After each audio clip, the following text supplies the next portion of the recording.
Hello दोस्तों, नमस्कार। आज हम प्रश्नावली 1.1 का क्वेश्चन नंबर 4 करेंगे। तो चलिए क्वेश्चन को पढ़ते हैं और फटाफट हल करते हैं। दिया गया है, यूक्लिड विभाजन प्रमेय का प्रयोग करके दर्शाइए कि किसी धनात्मक पूर्णांक का वर्ग किसी पूर्णांक m के लिए 3m या 3m+1 के रूप का होता है। ठीक है दोस्तों, हम लोग को ये कोई पूर्णांक दे दिया है और हम लोग को यूक्लिड विभाजन प्रमेयिका का प्रयोग करके हम लोग को दर्शाना है कि किसी भी धनात्मक पूर्णांक का वर्ग 3m या 3m+1 के रूप का होता है। ध्यान दीजिए, ये वर्ग पूछ रहा है यहाँ पे। ठीक है, तो हम लोग को तो दिया है धनात्मक पूर्णांक, तो सबसे पहले हम लोग मान लेते हैं कि कोई भी धनात्मक पूर्णांक है। तो चलिए मान लेते हैं।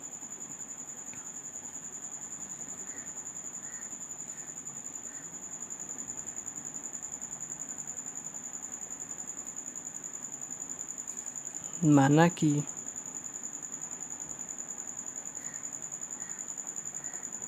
कोई भी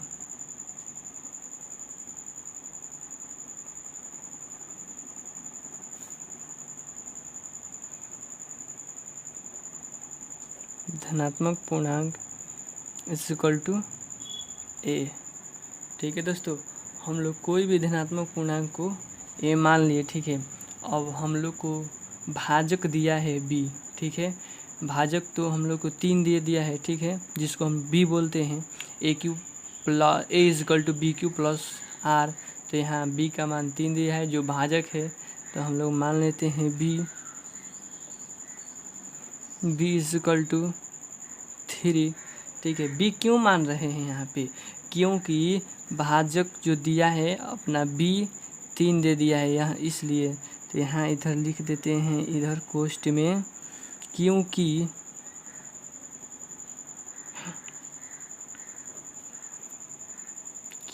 दिए गए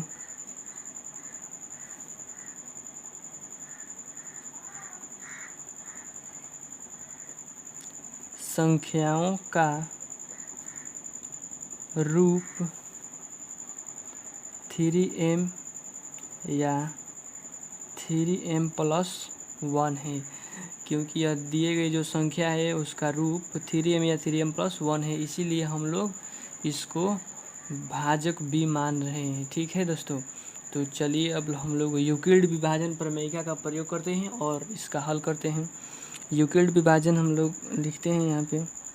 एक और बात आपको समझाना चाहता हूँ कि जो r का मान रहता है वो कभी भी भाजक से छोटा रहता है। यहाँ समझ लीजिए कि देखिए, यहाँ जो b का मान दिया है, भाजक दिया है अपना 3। ठीक है, और a भाज्य है। जो r आएगा वो कभी भी r का मान होगा जो 3 से छोटा होगा, यानी 0 हो जाएगा,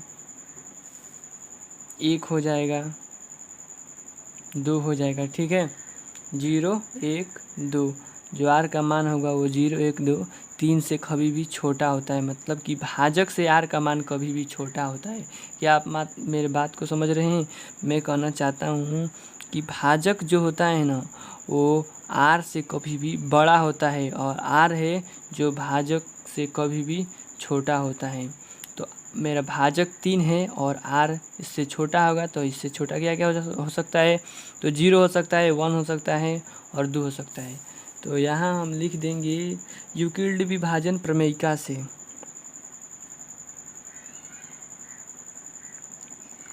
यूक्लिड विभाजन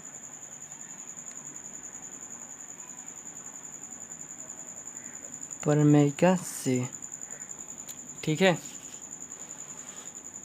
अब हम लोग r का संभव मान लिख लेते हैं। जो r का मान मेरा 3 से छोटा आया था, तो 0 1 2 आया था, तो r का हम लोग संभव मान लिखते हैं यहाँ पे।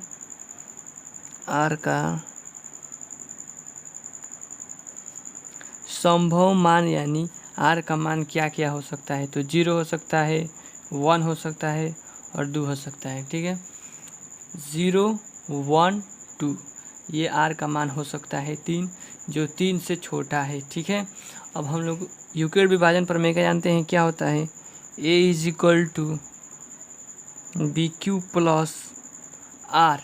ठीक है, इस प्रमेयिका में हम लोग आर का मान यहाँ रखेंगे और जो धनात्मक पूर्णांक का वर्ग है उसको निकालेंगे। तो चलिए आर का मान रखते हैं और उसका वर्ग निकालते हैं। तो यहाँ आर का मान हम लोग रखेंगे।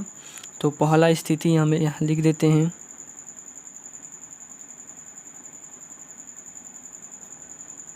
स्थिति 1 में हम लोग लिखेंगे a is equal to b का मान 3 है और q नहीं दिया है, और r का मान पहले हम लोग 0 रखेंगे तो यहाँ 0 हो गया। ठीक है, इसको हम लोग जोड़ेंगे तो आ जाएगा ये a is equal to 3q, क्योंकि यहाँ पर 0 का कोई महत्व नहीं होता है इसलिए ये a is equal to 3q।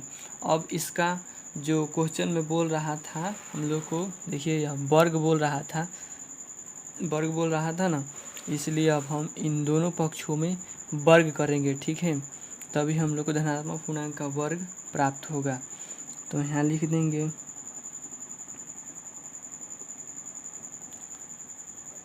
दोनों पक्षों में वर्ग करने पर।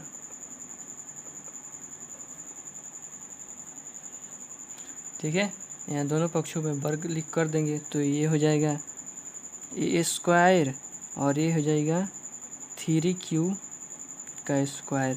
तो a का स्क्वायर a ही स्क्वायर होता है और 3q का स्क्वायर 9 हो जाएगा। 3 का स्क्वायर 9 हो जाएगा और q का स्क्वायर तो q स्क्वायर होगा।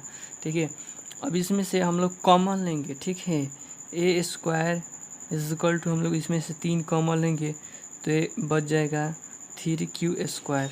ठीक है, अब हम लोग 3q स्क्वायर को हम लोग m मान लेते हैं। ठीक है, तो हम लिख देंगे यहाँ a square is equal to 3m। यहाँ क्यों लिखें 3m?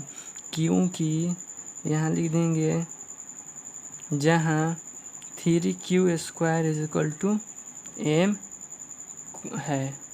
ठीक है, या कोई पूर्णांक माना है तो m की जगह हम इतना लिख सकते हैं, इतना की जगह हम m लिख सकते हैं। तो इतना की जगह हम m लिख दिए तो a square is equal to 3m। अब हम लोग चलते हैं दूसरे स्थिति में, स्थिति नंबर 2।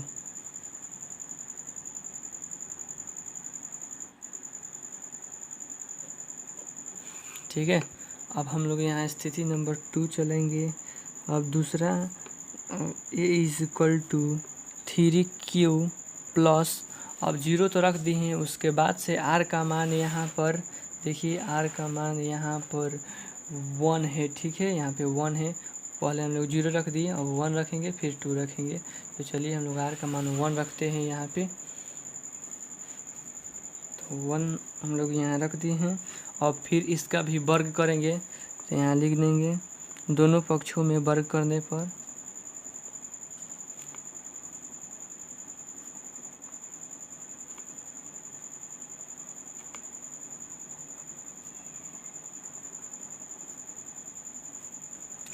चलिए इसको वर्ग कर लेते हैं। a का वर्ग करेंगे तो ये हो जाएगा a स्क्वायर और इसका 3q प्लस 1 का स्क्वायर। हम लोग जानते हैं a प्लस बी का होल स्क्वायर क्या होता है। देखिए a प्लस बी का होल स्क्वायर होता है, a प्लस बी का होल स्क्वायर होता है a square plus 2ab plus b square. ठीक है, तो यहाँ रख देंगे, इसी पर हम लोग ये फार्मूला बैठा देंगे तो ये बन जाएगा। ठीक है, a स्क्वायर का a स्क्वायर और पहले हम लोग 3q का स्क्वायर करेंगे, 3q का स्क्वायर प्लस 2 है तो 2, a का मान 3q है, 3q 3 लिखेंगे। ठीक है, उसके बाद से जो b का मान है 1 है, प्लस है तो प्लस, फिर b का स्क्वायर करना है, यहाँ b का स्क्वायर करना है तो यहाँ b का मान 1 है तो 1 का स्क्वायर करेंगे। ठीक है, चलिए यहाँ a का स्क्वायर और 3q का स्क्वायर करेंगे तो 9q स्क्वायर आ जाएगा, प्लस 3 दूना 6, q 1 में करेंगे तो उतना ही हो जाएगा, प्लस 1 का स्क्वायर 1 होता है। ठीक है दोस्तों, इसमें से हम लोग कॉमन लेंगे। ठीक है, 3 कॉमन लेंगे, a square is equal to, इसमें से 3 कॉमन लेंगे तो चलिए कॉमन ले लेते हैं। तो 3 कॉमन लेंगे इसमें से, तो 3 3 का 9, 3 क्यू स्क्वायर हो जाएगा, प्लस 3 दूना 6, 2 क्यू हो जाएगा, प्लस में यहाँ हो जाएगा 1 है वो बाहर बच जाएगा, ठीक है। 1 में 1, क्योंकि 1 में 3 कॉमन नहीं है। अब इसको हम लोग इतना जो ये है 3 क्यू स्क्वायर प्लस 2 क्यू है, इसको हम लोग m मान लेते हैं, ठीक है। तो चलिए यहाँ a स्क्वायर इजकल टू 3, इसको m मानेंगे तो m हो जाएगा, प्लस में 1 है, ठीक है, 1 है यहाँ पे। अब यहाँ हम लिख देंगे जहाँ 3 q square plus 2 q is equal to m कोई पूर्णांक है, ठीक है। मान लेते हैं कि m कोई पूर्णांक है। और यहीं पे वीडियो समाप्त होती है। जो हम लोग माने थे कि कोई भी धनात्मक पूर्णांक का वर्ग 3m या 3m प्लस 1 होता है, जो मेरा आ गया है। देखिए यहाँ पे आ गया है 3m आ गया है, कोई भी धनात्मक पूर्णांक का वर्ग 3m आ गया है, ठीक है। उसके बाद से यहाँ भी एक आ गया है 3m प्लस 1, ठीक है। हम लोग यहीं 2 माने थे, a square is equal to 3m और a square is equal to 3m plus 1, यही हम लोग को दर्शाना था यूक्लिड विभाजन प्रमेय से।